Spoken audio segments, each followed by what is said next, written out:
by Will Brinson at Will Brinson April 27, 2018 10 minutes Redwood a night. The first round of the 2018 NFL Draft is in the books, and we had some crazy action. There were 7 trades in the first round and plenty of surprising picks, even if most of the players who were ultimately selected weren't a surprise. Baker Mayfield to the Browns kickstarted things, which should tell you all you need to know about how wild the first round was. Below we're going to pick some winners and losers from round 1. Spoiler, these might not be right in 5 years. And if I'm being honest, I don't know how I feel about the Cleveland Browns and their moves. I like Baker Mayfield, love him even, first overall, but I don't care for the decision to pass on Bradley Chubb in favor of Denzel Ward. That's a bold move that is going to come back and haunt the Browns, even if they are able to land a pass rusher early in round 2. Harold Landry. I brought my pals John Breach and Ryan Wilson on the show for our round 1 winners and losers breakdown. We also look ahead to round 2 in about 40 minutes. TBH, it's the best way to get your day started. Subscribe via iTunes, via Stitcher, via TuneIn, via Google Play. It created an interesting situation, though, because it pushed a few quarterbacks down the board and it allowed some teams to trade up and get a quarterback, or for some other teams to land high-quality defensive players. Let's get to the list. If you love or hate these choices, feel free to hit me on Twitter at Will Brinson. And if you want more winners and losers, check out today's episode of the Pick 6 podcast. Did I mention this already? Yeah, I did, but it's a darn good episode. We're recapping the draft every single day this weekend, and we'll have a freshly baked episode up ready for Friday morning, breaking down all the action. Winners: Arizona Cardinals. Not sure what trade chart Steve Keim showed to John Gruden when he called him up about a deal for swapping number 15 for no. 10, but the Cards GM got a good deal on moving up to grab the last remaining quarterback of the Big Four when he landed Josh Rosen out of UCLA. Now technically, the Raiders didn't get ripped off. The no.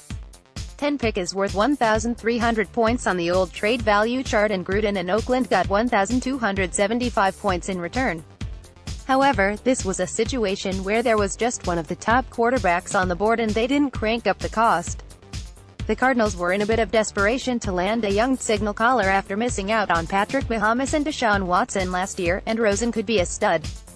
He's considered the most pro-ready of all the quarterbacks in this draft class. He has the downside of being a millennial and having battled concussions.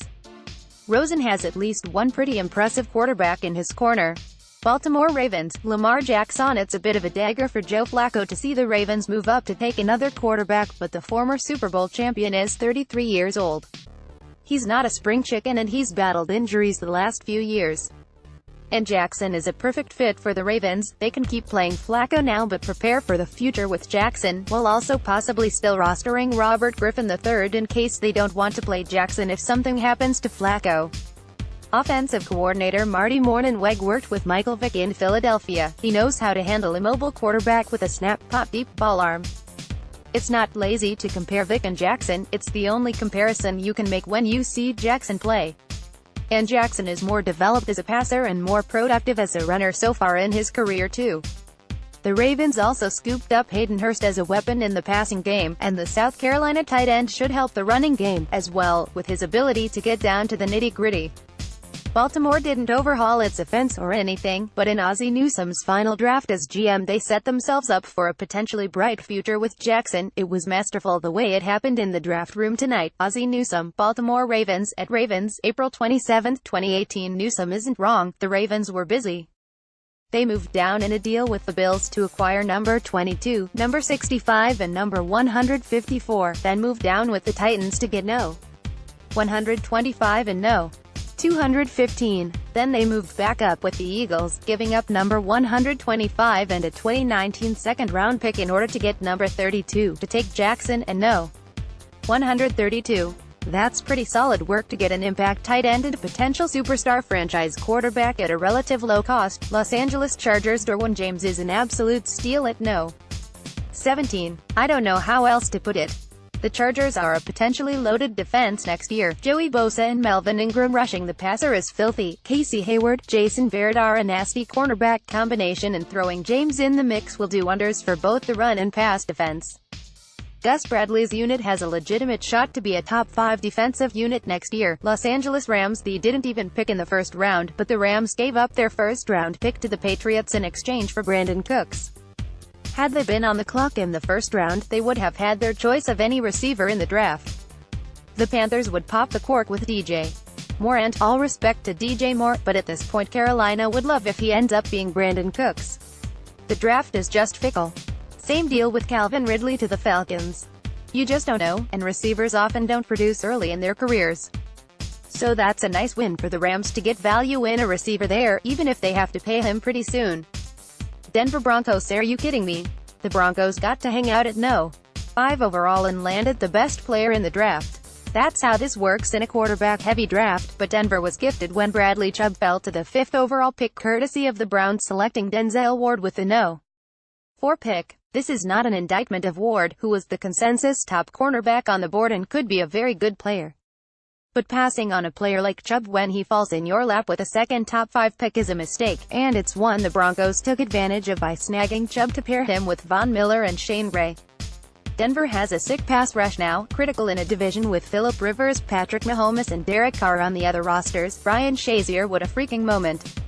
Good for you, Ryan Shazier. NFL Network at Nil Network, April 27, 2018. The Edmonds family first. Tremaine goes to the Bills and then Terrell goes to the Steelers, making them the first ever family with a pair of siblings in the first round of the NFL Draft. My brother and I have both been to a fish show at the same time. It's probably not the same thing. Losers. New York Giants. No, I know. Saquon Barkley is the best player in the draft and is going to be a Pro Bowl running back next year and maybe lead the league in rushing. I don't even disagree. I think he'll be great. The Giants could win the NFC East next year with Odell Beckham, Sterling Shepard, Evan Engram and Barkley all around Eli Manning, especially if the defense bounces back. But this is a short-term play by Dave Gettleman. A running back is not going to give you 10 years of sustained value on average, and the Giants passed on the opportunity to take a quarterback of the future to set up behind Eli, as well as picking up a stud defensive player like Bradley Chubb. Having said all that, credit Gettleman for doing what he always does. He is honest about the draft process and he is true to his board. He told everyone for weeks and weeks that he wasn't interested in trading down. He wasn't lying. Add this to Dave Gettleman's greatest hits. People call you when they want the second pick of the draft for a bag of donuts, a hot pretzel and a hot dog. Leave me alone. I don't have time to screw around. Tom Rock at Tom Rock Newsday, April 27, 2018. Gettleman also said he wanted a Hall of Fame player. He gushed over Barkley, saying that the running back was touched by the hand of God. He got his man. His man will probably be good. But I can't get behind the running back early, not in a loaded quarterback class with an aging guy like Manning on the roster.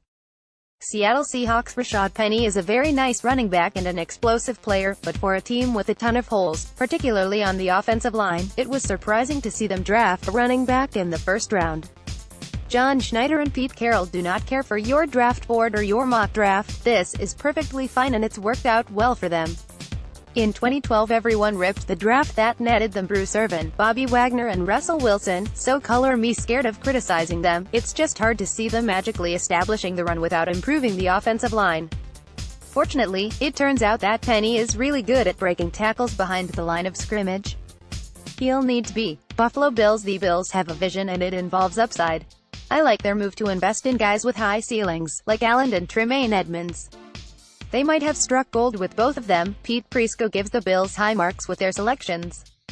However, there's an opportunity cost here and some potential downside as well. For starters, getting Allen required the Bills to use 2 second-round picks, number 53, no, 56, to move up and get their franchise quarterback. If he's the answer, this is irrelevant, but those picks are going to end up being really valuable with the depth that this draft has. Then the Bills had to package no.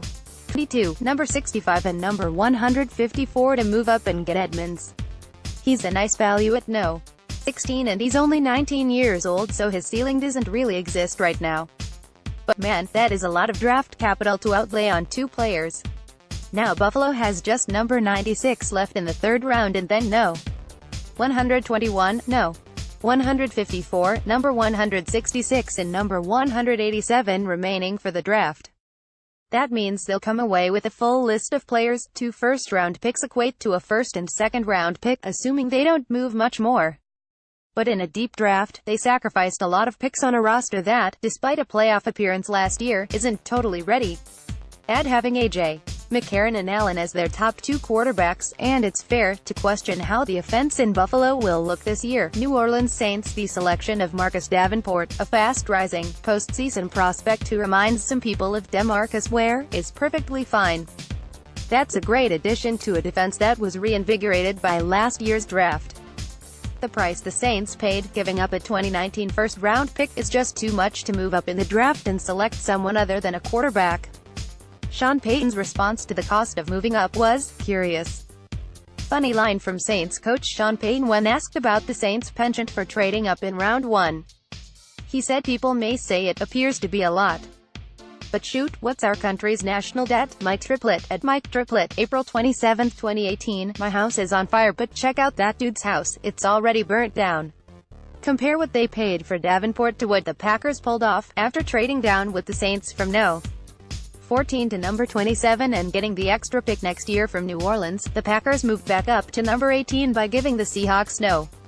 76 and No. 186, and getting number 248.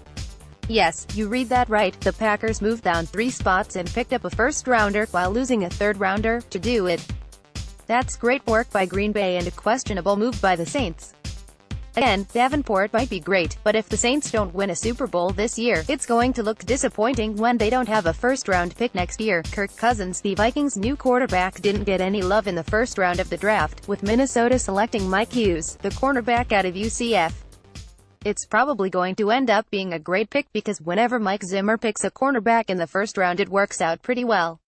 But the Vikings have a short window to win with Cousins right now, 3 years to be exact, and the selection of a cornerback who probably won't play out of the gate isn't exactly help Cousins.